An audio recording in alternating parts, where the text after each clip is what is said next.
Wara li nkixef l-iskandlu tal-iskema ta' impjieg bil-prekarjat immexxija mill-General Workers Union, issa din għalqet u mhux jiġu aċċettati iżjed persuni bla xogħol. Fil-fatt diversi ħaddiema ilmentaw dwar dan mal-Gazzetta The Times.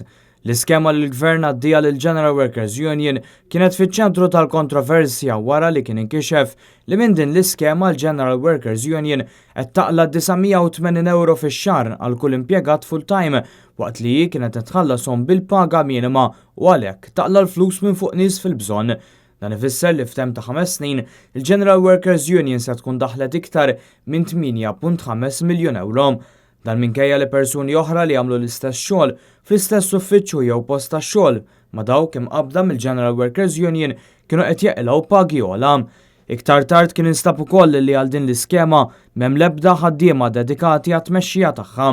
L-iskema kienet ġabet il-kundanna tal-Partit Nazzjonalista u l-Arċisqof ta' Malta li akkużaw lill-General Workers Union li qed tagħmel profitt minn fuq nies vulnerabbli u fil-bżonn.